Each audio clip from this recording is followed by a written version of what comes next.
What I think good acting is something that's totally unpredictable and ultimately inevitable. Something that surprises me, surprises the actor. That, you know, it's like, I like to see something that doesn't look rehearsed, as if it's happening for the first time. That's a hard thing to do because obviously we know the words coming up, we know the doorbell's going to ring, we know the phone's going to ring, and how to continually surprise yourself and live in the moment.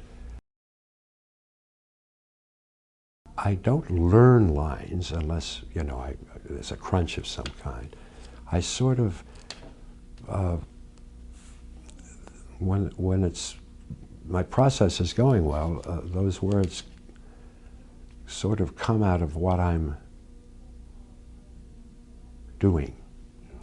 They kind of stick when I'm, what you're thinking. When they kind of coincide with what I feel the character is doing at that moment in the piece, and the words will sort of, like Velcro, kind of stick to me, and the ones that don't means usually that I'm having a problem with connecting to it emotionally.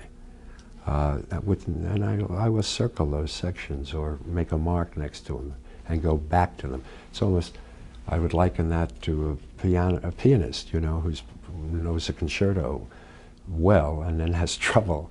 Oh, here comes that section I have a problem with. Well, if I was that pianist, I would work on that section a lot by itself, out of context, you know, and just get it so that it becomes organic and becomes something I don't have to think about. When I did Ed Wood, when I played Lugosi, I mean, I didn't know where to begin. I mean, I literally, it was like looking at a mountain and saying, I don't know how to do this. Where do I start? And I like that. I mean, it was a totally blank canvas in front of me.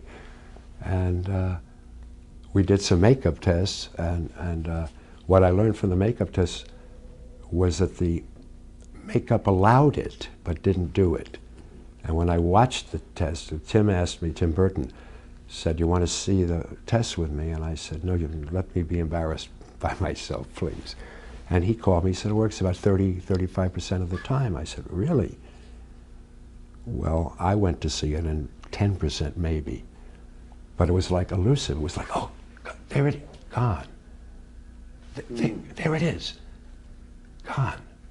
And it was, and I didn't know why it was gone. And I also, when it was there, it was Lugosi, and when it wasn't me, nor it was some stranger.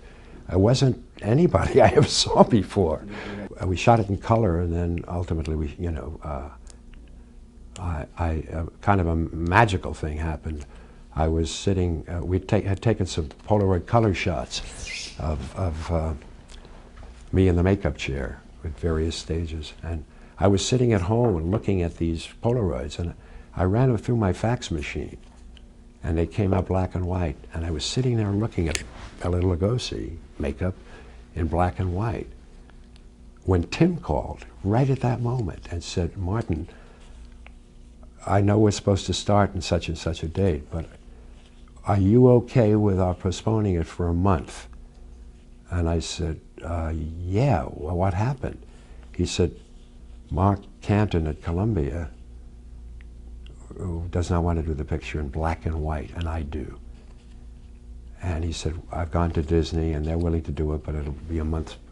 Well, I had just come to that. Right, at the same moment. And I said, of course, yes, I'll wait for as long as it takes.